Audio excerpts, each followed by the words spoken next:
کسی بھی انسان کے اندر پائی جانے والی دو صفات اللہ کو سخت ناپسند ہے. ایک ہے اس کا مختال ہونا، دوسرے فخور ہونا. مختال کا لفظ خیل سے ہے. خیل گھوڑے کو کہتے ہیں. گھوڑے کے اندر ایک خاص قسم کی اطراحٹ ہوتی اور خیل سے ہی لفظ خیال بنا ہے. اور خیال کیا ہوتا ہے؟ ذہن میں کوئی تصویر جو آ جائے. اور خیال عموماً کس چیز کا آتا ہے؟ جب کوئی چیز سامنے سے ہٹ جاتی ہے تو بعد میں اس کی جو تصویر یا اثر رہ جاتا ہے اس کو خیال کہتے ہیں. یعنی ایک طرح سے گمان. خیال پھر خیالی ہوتا ہے، اس کی حقیقت نہیں ہوتی. خیالی دنیا حقیقی دنیا سے مختلف ہوتی ہے. تو تکبر کرنے والے کو مختال اس لیے کہا گیا کہ اس کے تکبر کی حقیقت کچھ نہیں، یہ بس اس کا اپنا خیال ہے، اس کی اپنی سوچ ہے کہ وہ بڑی چیز ہے، حالانکہ وہ کوئی بڑی چیز نہیں. تو گویا تکبر کا تعلق انسان کے خیالات سے ہوتا ہے، انسان کی سوچ سے ہوتا ہے. آپ اپنے بارے میں جیسا سوچیں، اپنے آپ کو جس رنگ میں چاہیں دیکھیں، یہ آپ کا اپنا خیال ہے. اور ہو سکتا ہے کہ حقیقت اس کے بالکل برعکس اور آپ دھوکے میں ہوں. آپ اپنے آپ کو بڑی شے سمجھتے ہو اور اللہ کی نگاہ میں آپ کی حیثیت مچھر کے پر برابر بھی نہ ہو. کیونکہ بسا اوقات ہم لوگوں کو صرف ظاہری شکل و صورت، ان کی ظاہری شخصیت اور پرسنالٹی میں پرکھتے ہیں. لیکن متکبر شخص جو قیامت کے دن چیونٹیوں کی شکل میں اٹھے گا، وہ شخص جس کے اندر رائی کے دانے برابر تکبر ہے، وہ جنت میں نہیں جا سکے گا. تو ایسا شخص پھر اللہ کی نگاہ میں حیثیت کیا رکھتا ہے؟ تو کوئی شخص جو خود کو بڑی چیز سمجھتا ہو، اسے ساتھ ہی یہ بھی یاد رہنا چاہیے کہ کبھی یہ بھی سوچ لیا کرو کہ تمہارا مقام اللہ کی نگاہ میں کیا ہے. کبھی بھی اپنے آپ کی بڑائی کا خیال آنے لگے کہ میں دوسرے سے بہتر ہوں، یہ سراسر شیطانی خیال ہے. انا خیر من. اگر یہ آپ کے اندر آتا ہے اور بار بار آتا ہے اور آپ اپنے آپ کو دوسروں سے ہر وقت کمپیئر کرتے رہتے ہیں کہ میں اس سے زیادہ ذہین ہوں، میں اس سے زیادہ اچھی طرح بول سکتا ہوں، میں اس سے زیادہ خوبصورت ہوں، میں اس سے زیادہ بہتر کام کر سکتا ہوں، تو انا خیر منہ شیطانی جملہ ہے جو شیطان نے انسان کو سجدے سے انکار کرتے وقت بولا تھا اللہ تعالیٰ کے سامنے. کیا کسی بھی انسان کا بہتر ہونا محض کسی ایک خاص کوالٹی کی وجہ سے ہوتا ہے؟ مثلا ایک شخص حسین ہے تو کیا اس کا حسن اس کے کل کی نمائندگی کر رہا ہے یا ایک جزوی سی چیز ہے؟ اسے کہاں سے زوم ہو گیا کہ وہ دوسروں سے بہت بہتر ہے؟ وہ تو ایک نعمت ہے جو اس کو ملی ہے. تمہیں کیا معلوم کہ وہ دوسرا شخص جس کو تم حقیر سمجھے بیٹھے ہو اور جو تمہاری نگاہوں میں بڑا بدصورت نظر آتا ہے، وہ اپنے تقوی کی وجہ سے، اپنے عمل کی وجہ سے، اللہ کے راستے میں جد و جہد کی وجہ سے، معلوم نہیں اللہ کی نگاہوں میں کتنا بڑا مقام رکھتا ہو. تو تمہیں صرف اپنی ایک کوالٹی پہ اتنا مان ہے، صرف اپنے حسن پہ ہی تم پھسل گئے ہو.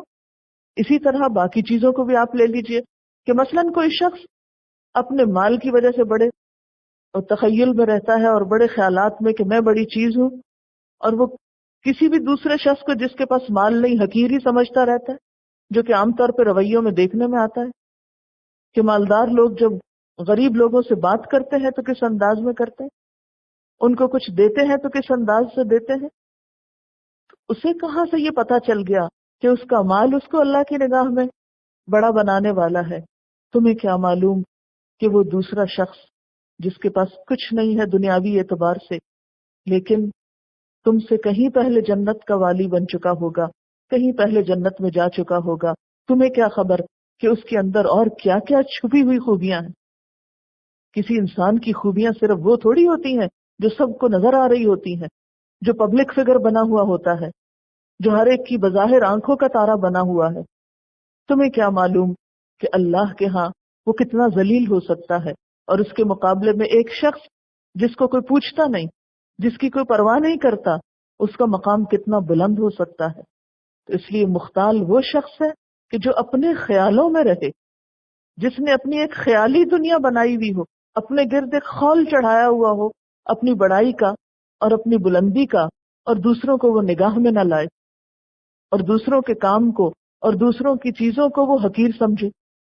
اسی طرح اگر کسی ایک خاص انسان کو اللہ تعالیٰ نے کوئی اسکل دی ہے، مثلا بولنا بہت اچھا جانتا ہے وہ، یا لکھنا بہت اچھا جانتا ہے، یا کوئی اور آرٹ ورک یا کسی بھی قسم کا کرافٹ اس کو بہت اچھا آتا ہے، اب اس وجہ سے اسے کوئی حق نہیں پہنچتا کہ اپنی کسی ایک صفت کی وجہ سے، کسی جزوی صفت کی وجہ سے وہ اپنے آپ کو دوسروں سے بڑا سمجھنے لگے اور دوسروں کی ہر کوالٹی کو حقیر اور ذلیل سمجھے. یا اسی طرح کوئی بھی اور چیز، کوئی بھی صفت، ہمیشہ دیکھیے کہ بحیثیت کل آپ کیا چیز ہیں، اور بحیثیت کل بھی کیا چیز، کتنا کمزور ہے انسان. بظاہر ہر فن مولا بننے والے بھی کہاں کہاں منہ کے بل گرتے ہیں، کہاں کہاں ٹھوکرے کھاتے اور ذلیل ہوتے ہیں. ایک لمحے کی دیر نہیں، دھڑکتا دل صرف ایک منٹ کے لیے بند ہو جائے تو پھر دیکھیں کہ کہاں سے کچھ بول بھی سکیں یا کچھ سوچ بھی سکیں یا چل بھی سکیں یا اپنے ہاتھ بھی ہلا سکیں یا منہ پہ بیٹھی مکھی بھی اڑا سکیں. کیا حقیقت ہے انسان کی، کیا گنجائش ہے اس کے پاس کہ وہ خود کو دوسروں سے بہتر سمجھنے لگے اور انا خیر منہ کے دھوکے کا شکار ہو جائے. ان اللہ لا یحب، ایسا شخص اللہ کو تو بالکل بھی پسند نہیں. کل مختال، کل سارے کے سارے، کوئی ایک نہیں ہے، چند ایک نہیں، سب ایسے لوگ کہ جو اس صفت کا شکار ہوں، جو اس دھوکے کا شکار ہوں، جو مختال بنے بیٹھے ہوں. اور اس کے ساتھ ساتھ مزید یہ کہ فخور بھی بن جائے.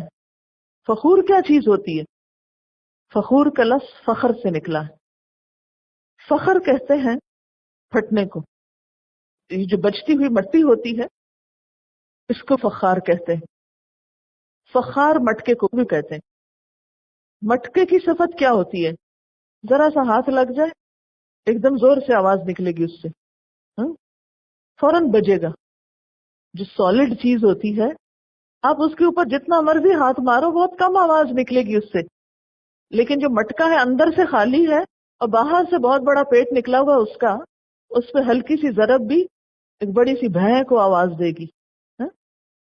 تو فخور ایسے ہی شخص کو کہتے ہیں کہ جو اندر سے کچھ نہیں، انتہائی کمزور ہے، انتہائی شیکی ہے، لیکن باہر سے بہت بڑا خول چڑھایا ہوا اس نے مٹکے کی طرح، اور چھوٹی سی بات پر بھی وہ آپے سے باہر ہونے لگتا ہے، شور مچانے لگتا ہے.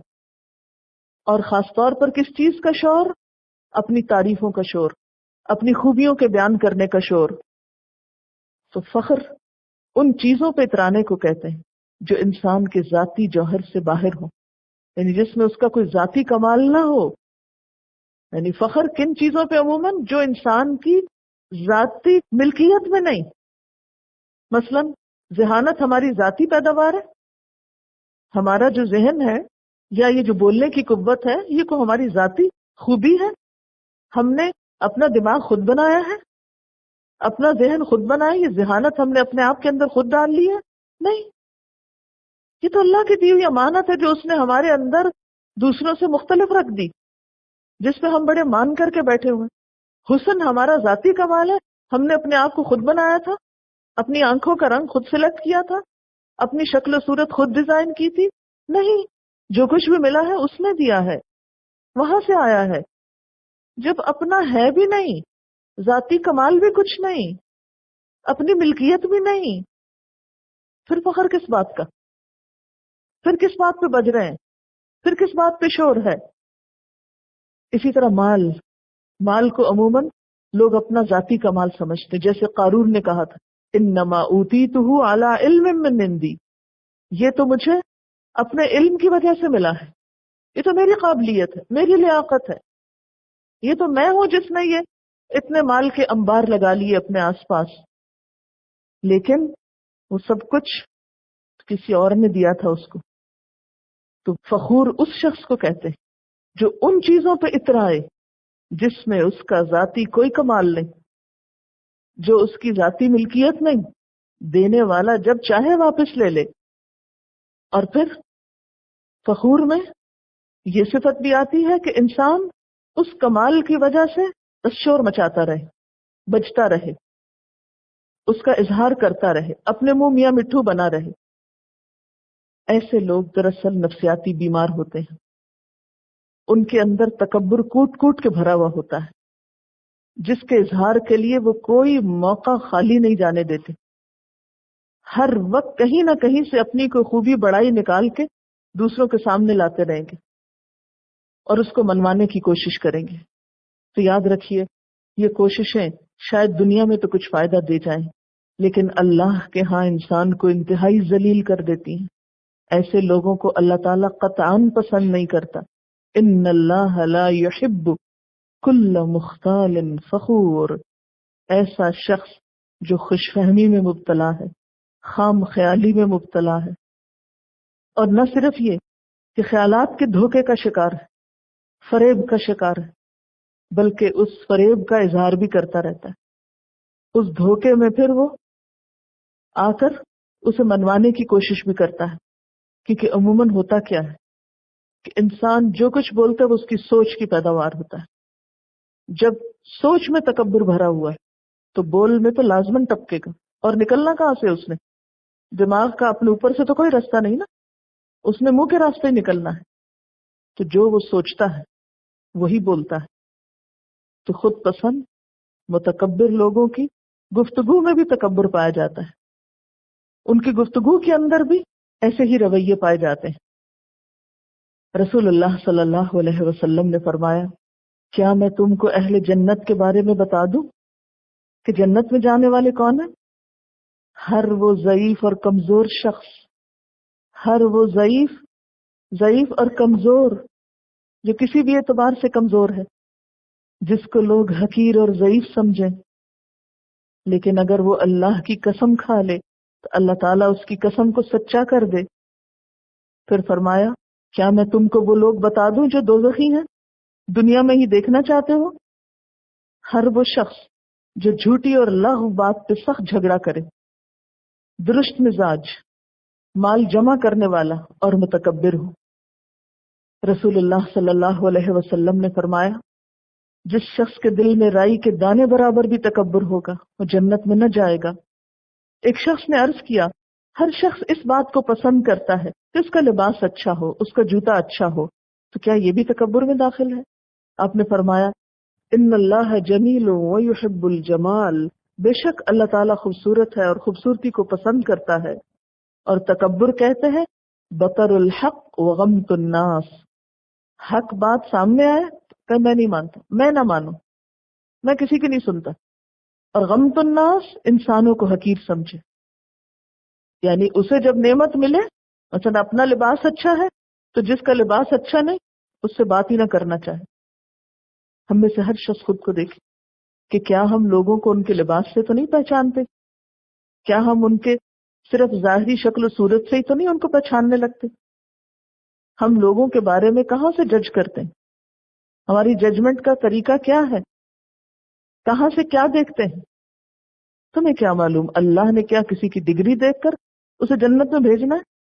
نہیں، وہ تو یہ دیکھے گا کہ کون کتنا تقویٰ لے کر آیا ہے، خدا خوفی اس کے اندر کتنی، عاجزی کتنی، عمل کیا ہے اس کے پاس، خلوص کیا ہے اس کے پاس۔